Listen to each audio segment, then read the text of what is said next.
जय हिंद दोस्तों, success Vista classes पे आप सभी का बहुत बहुत स्वागत है। दोस्तों जैसा कि आप देख रहे हैं, हम सी-टेट की क्लासेस को लगातार आगे बढ़ा रहे हैं। हमने दोस्तों इससे पहले इतिहास की श्रृंखला को शुरू किया है और वो लगातार चल रही है। आधुनिक भारत का इतिहास हम लगभग कवर कर चुके हैं।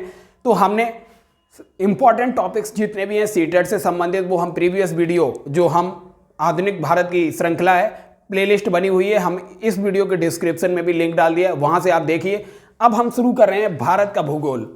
अब हम भूगोल शुरू करेंगे, इसमें हम टॉपिक वाइज चलेंगे जिससे कि आप कंफ्यूज ना हो। सबसे पहले हमने आज नदी तंत्र उठाया है, जियोग्राफी से संबंधित, चाहे वो नदियां हो, नेशनल पार्क हो, हाईवे हो, पर्वत श्रृंखलाएं हो और नदी तंत्र है और डैम्स हैं, जितने भी मोस्ट इंपॉर्टेंट पार्ट्स हो सकते हैं जो जियोग्राफी से आपसे अक्सर पूछे जाते हैं, वो सारे के सारे कवर करेंगे इस भूगोल की श्रृंखला में। तो दोस्तों इसी तरीके से ये सी-टेट की क्लासेस को देखते रहिए और इस वीडियो को ज़्यादा से ज़्यादा स्टूडेंट्स तक पहुंचाइए, जिससे कि हम भी आने वाले समय में आपका पूरा सिलेबस व्यवस्थित ढंग से आप तक पहुंचा सकें।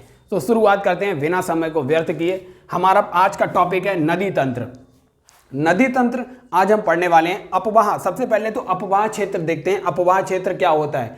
जैसे अगर कोई नदी, मान लो गंगा है, गोमुख ग्लेशियर से निकली, मान लो अब ये उत्तराखंड, उत्तर प्रदेश, बिहार, पश्चिम बंगाल होते हुए बांग्लादेश में प्रवेश करके मान लो बंगाल की खाड़ी में जा गिरी, तो इसकी जितनी भी सहायक नदियां हैं, जितनी सहायक नदियां इससे मिलेंगी, तो इन सहायक नदियों का क्षेत्र और ये जो गंगा नदी जिस रूट से फ्लो हो रही है, इसी को कहते हैं अपवाह क्षेत्र हो जाएगा ये गंगा नदी का। तो आइए दोस्तों, अब नदी तंत्र को हमने बेसिकली गिरने के आधार पे हमने इसको क्लासिफाई किया है, जिससे कि आपको याद करने में बहुत इजी हो जाएगा। तो सबसे पहले आज हम देखते हैं नदी तंत्र में हमने 4 भाग में डिवाइड किया है नदी तंत्र को। सबसे पहले अरब सागर में गिरने वाली नदियां। जैसा कि आपको पता है, हम यहाँ पे इंडिया का मैप बनाते हैं, ये भारत का मैप। आप देखेंगे जो अरब सागर है, अरब सागर में गिरने वाली जितनी नदियां हैं उनको हम यहाँ पे आपको बताएंगे। फिर हमने दूसरी नदियां ली हैं जो बंगाल की खाड़ी में गिरती हैं, बंगाल की खाड़ी में गिरने वाली नदियां दूसरा पार्ट है। और तीसरा पार्ट है, एक नदी ऐसी है जो हिंद महासागर में भी गिरती है और आपके लिए बहुत इंपॉर्टेंट है, उसे कई बार सी-टेट के एग्जाम और बहुत सारे पीसीएस के एग्जाम में भी पूछा गया है। तो ये नदी है हिंद महासागर में गिरने वाली नदियाँ, इसको भी हम देखेंगे। और चौथे प्रकार की नदियाँ हैं जो जनरली आपको नहीं पढ़ाई जाती हैं, लेकिन ये बहुत इंपॉर्टेंट है, अंतःस्थलीय नदियाँ। अंतःस्थलीय नदियां वे नदियां होती हैं, मान लो कोई नदी जैसे लूनी है जो स्थल से उगी, स्थल से उद्भव हुआ उनका और स्थल में ही जाके विलीन हो गई, वो किसी महासागर में नहीं जाके मिलती हैं। तो इसी प्रकार की नदियों को कहते हैं अंतःस्थलीय नदियां। हम आपको ये भी पढ़ाएंगे, ये भी कुछ 4-5 महत्वपूर्ण नदियां हैं जो आपके एग्जाम में पूछी जाती हैं। तो दोस्तों सबसे पहले हम आपको नदी तंत्र से संबंधित एक और बात बता देना चाहते हैं। सबसे पहले आपसे एक गुजारिश है, आपको अगर नदी की परिभाषा पता है तो कमेंट सेक्शन में जाके आप नदी की परिभाषा लिखिए, नदी की परिभाषा क्या होती है। तब तक हम आपको बताते हैं कि जितनी भी नदियां बंगाल की खाड़ी में गिरती हैं, सारी नदियां क्या बनाती हैं? डेल्टा बनाती हैं। आपको रटने की जरूरत नहीं है, जितनी नदियां बंगाल की खाड़ी में गिरेंगी सारी डेल्टा बनाएंगी, एक नदी को छोड़ के, जो गंगा की डिस्ट्रीब्यूटरी वितरिका है गंगा की, वो है हुगली। हुगली नदी जो है ये गिरती तो बंगाल की खाड़ी में है लेकिन बनाती एस्चुरी है। एस्चुरी का मतलब होता है ज्वार नदमुख, ज्वार नदमुख बनाती है। और जितनी नदियां अरब सागर में गिरेंगी वो एस्चुरी बनाती हैं, एस्चुरी बनाती हैं, ज्वार नदमुख बनाती हैं। याद रखिए, जितनी नदियां बंगाल की खाड़ी में गिरेंगी वो सारी नदियां डेल्टा बनाएंगी। एक अपवाद है जो गंगा नदी की वितरिका है। वितरिका का मतलब होता है जैसे गंगा नदी की सहायक नदी का मतलब कोई नदी आई गंगा से मिल गई, और वितरिका का मतलब होता है कोई नदी जैसे हुगली है, हुगली नदी गंगा से अलग हो जाती है, गंगा से अलग होके फ्लो होती है। तो ये हुगली नदी जो है ये वितरिका है गंगा की, ये गिरती तो बंगाल की खाड़ी में है लेकिन बनाती एस्चुरी है, ज्वार नदमुख बनाती है। वो भी हम बताएंगे ज्वार नदमुख और डेल्टा क्या होते हैं। तो आप केवल इतना याद रखिए, जो अरब सागर में गिरने वाली नदियां हैं वो एस्चुरी, ज्वार नदमुख बनाती हैं, जबकि बंगाल की खाड़ी में गिरने वाली नदियां जो हैं वो डेल्टा बनाती हैं। हमने आपको अपवाद बताया, एक यहाँ भी अपवाद है एस्चुरी, आप देखेंगे एक सिंध नदी जो है, सिंध नदी गिरती तो अरब सागर में है लेकिन बनाती डेल्टा है। एक ये भी अपवाद है, सिंध नदी गिरती अरब सागर में, बनाती डेल्टा है। बाकी की सारी नदियां, जितनी नदियां इधर अरब सागर में गिरेंगी सारी की सारी एस्चुरी बनाएंगी सिंध नदी को छोड़ के। ऐसे ही यहाँ पे गिरने वाली नदियां बनाएंगी डेल्टा हुगली को छोड़ के। तो दोस्तों सबसे पहले हम पहला प्रकार देखते हैं नदी का, बंगाल की खाड़ी में गिरने वाली नदियां देखते हैं। बंगाल की खाड़ी में गिरने वाली नदियां, तो सबसे पहले हम देखते हैं ब्रह्मपुत्र नदी। ब्रह्मपुत्र नदी का उद्गम स्थल जो है चोमा युंगडुक ग्लेशियर से है और इसको तिब्बत में सांगपो के नाम से जाना जाता है और ये भारत में अरुणाचल प्रदेश भारत में प्रवेश करती है। और दोस्तों इसकी बहुत सारी सहायक नदियां हैं। हम जितनी महत्वपूर्ण सहायक नदियां हैं जैसे गंगा की, ब्रह्मपुत्र की, और आप इधर देखेंगे गोदावरी की, कृष्णा और कावेरी की, इनकी सहायक नदियां भी आपके एग्जाम में पूछी जाती हैं, वो भी हम लिखाएंगे और ट्रिक भी बताएंगे याद करने की। तो पहले आप देखिए बंगाल की खाड़ी में गिरने वाली नदियों में ब्रह्मपुत्र नदी चोमा युंगडुक ग्लेशियर से उत्पत्ति होती है इसकी, और ये चीन में और तिब्बत वाले क्षेत्र में होते हुए भारत में अरुणाचल प्रदेश से एंट्री करती है। फिर आप देखेंगे कि ये बांग्लादेश में एंट्री होती है इसकी, गंगा से मिल जाती है और गंगा से मिलने के क्रम में ये पूरे विश्व का सबसे बड़ा जो डेल्टा है सुंदरबन डेल्टा का निर्माण करती है ब्रह्मपुत्र नदी। फिर दूसरी नदी है गंगा, ये गोमुख ग्लेशियर से, गोमुख हिमनद से निकलती है, गंगोत्री ग्लेशियर से निकलती है और उत्तराखंड, उत्तर प्रदेश, बिहार और पश्चिम बंगाल में होते हुए बांग्लादेश में प्रवेश करती है और ब्रह्मपुत्र से मिलकर ये वही सुंदरबन का डेल्टा बनाती है जो विश्व का सबसे बड़ा डेल्टा है। तो ये गंगा नदी हमने पढ़ी। अब देखते हैं स्वर्ण रेखा। स्वर्ण रेखा ये भी बंगाल की खाड़ी में गिरने वाली नदी है, स्वर्ण रेखा। और ब्राह्मणी नदी ये इसे साउथ कोयल के नाम से भी जाना जाता है, दक्षिण भारत की कोयल, साउथ कोयल के नाम से इसको जाना जाता है, याद रखिए। ब्राह्मणी नदी ये भी बंगाल की खाड़ी में जाके गिर जाती है। और फिर है महानदी जो है ये उड़ीसा वाले क्षेत्र में प्रवाहित होती है और ये भी बंगाल की खाड़ी में जाके गिरती है। वंशधारा नदी ये भी बंगाल की खाड़ी में गिरती है। गोदावरी दक्षिण भारत की सबसे बड़ी नदी जो है, इसकी लंबाई लगभग 1465 किलोमीटर है।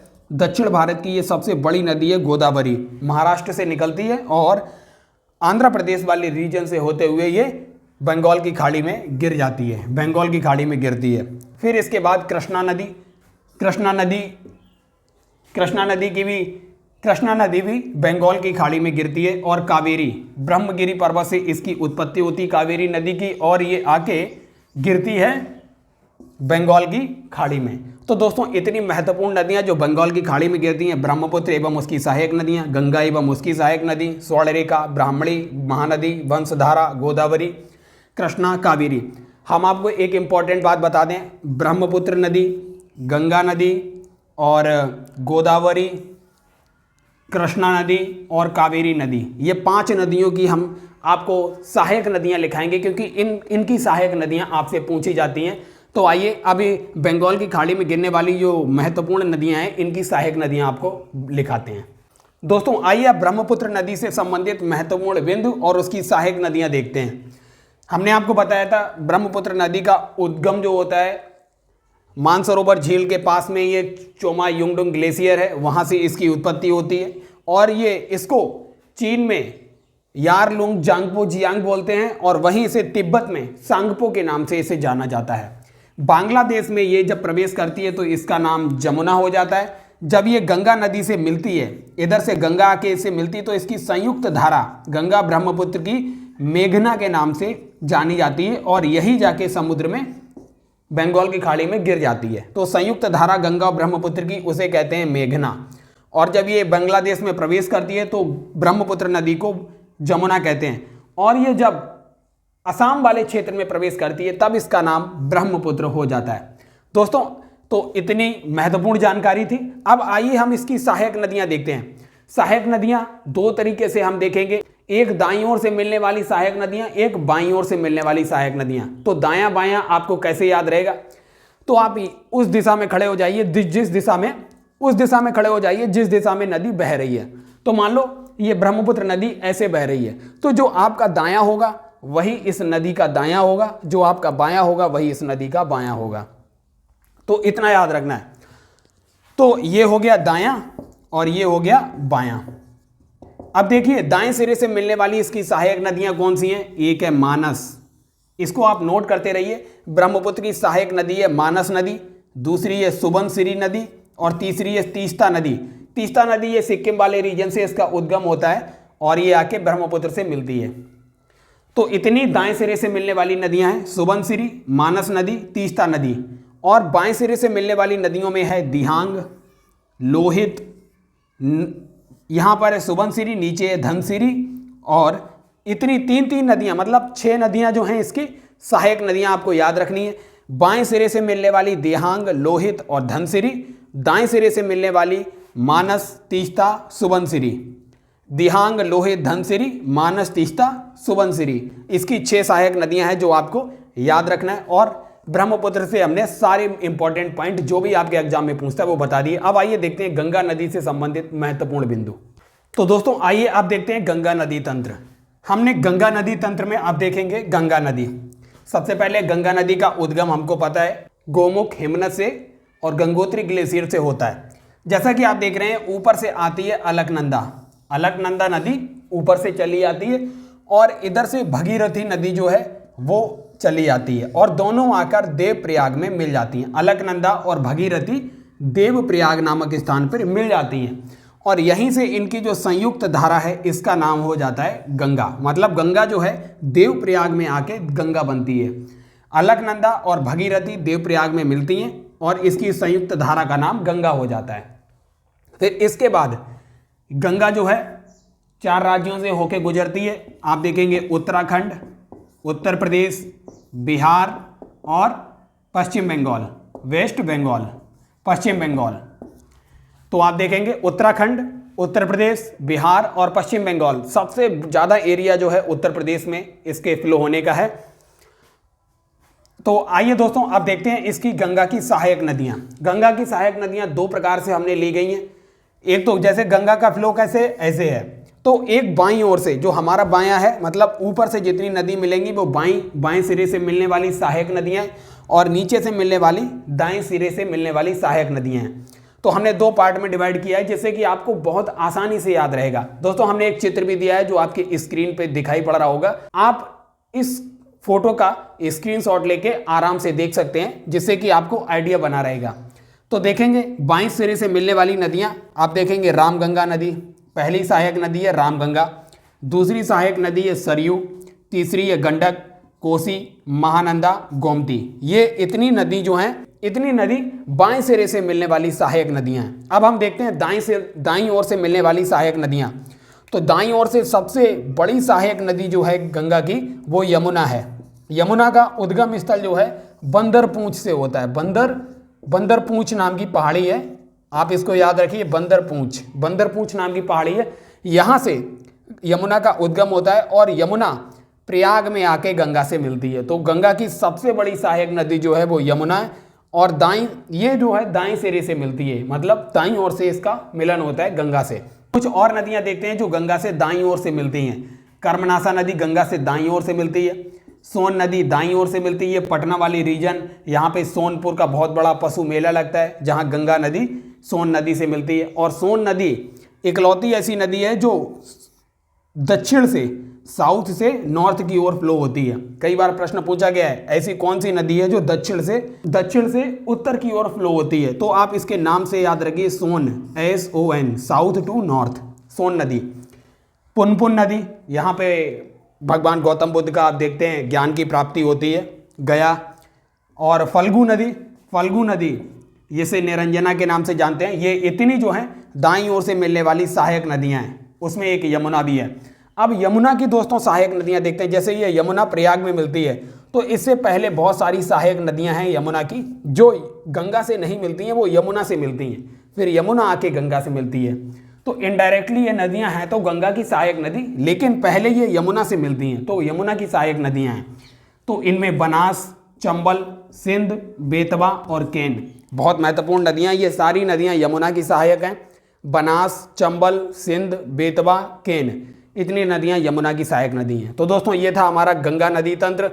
आशा करते हैं इसमें आपको इस सारे प्रश्न कवर हो गए होंगे और आपको समझ आ गया होगा। आपसे गुजारिश है आप इसके नोट्स बनाते चलिए, जिससे कि आपको एकदम क्रिस्टल क्लियर रहेगी सभी चीज़ें। और हम आपसे दावा करना चाहते हैं कि दोस्तों नदी तंत्र आप इस वीडियो के बाद कहीं भी मत खोजिए, क्योंकि इसके बाहर एक भी प्रश्न नहीं जाएगा। तो आइए अब अगला नदी तंत्र देखते हैं। दोस्तों अब आइए दक्षिण भारत के नदी तंत्र को देखते हैं। हमने आपको बताया था हम बंगाल की खाड़ी में गिरने वाली नदियों का अध्ययन कर रहे हैं, उसमें हमने गंगा ब्रह्मपुत्र का नदी तंत्र पूरा देख लिया। अब हम देखते हैं ये गोदावरी, कृष्णा और कावेरी की सहायक नदियां और इनका उद्गम स्थल। तो सबसे पहले हम आपको बता दें, गोदावरी नदी जो है नासिक महाराष्ट्र में एक स्थान है, नासिक के त्र्यंबकेश्वर नामक स्थान से इसका उद्गम होता है। और इसकी सहायक नदियां महत्वपूर्ण सहायक नदियां हैं दोस्तों, इनको याद रखिए, ये कई बार आपके एग्जाम में पूछी गई हैं। इसकी सहायक नदी इंद्रावती, वैनगंगा, वर्धा, पेंच और सबरी, इतनी इसकी सहायक नदियां हैं। वहीं कृष्णा नदी का उद्गम स्थल आप देखेंगे महाबलेश्वर की पहाड़ियों से होता है। और इसकी सहायक नदियां कोयना, तुंगभद्रा और भीमा 3 हैं और तीनों बहुत महत्वपूर्ण है, कई बार पूछी गई हैं।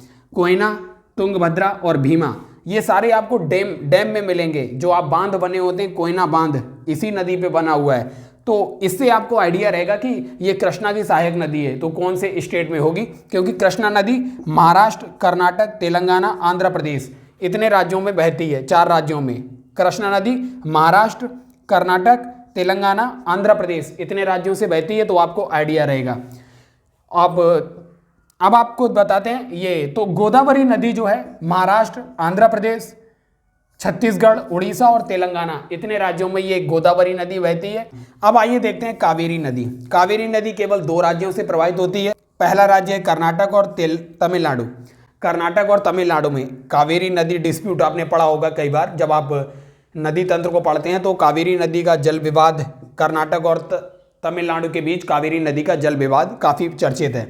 तो अब कावेरी नदी का उद्गम स्थल हम आपको बता चुके हैं, ब्रह्मगिरी पर्वत से कावेरी नदी का उद्गम होता है। इसकी सहायक नदियां सिमसा है, हेमावती है, अर्कावती है, लोकपावनी और अमरावती नदी। बहुत इंपॉर्टेंट है दोस्तों, इतनी याद रखिए। आप इनका एक नोट्स बना लीजिए नदी तंत्र का, उसमें आप इसको नोट्स में लिख लीजिए। कावेरी की सहायक नदियां सिमसा, हेमावती, अर्कावती, लोकपावनी और अमरावती नदी हैं। तो अब आइए दोस्तों देखते हैं अरब सागर में गिरने वाली नदियां।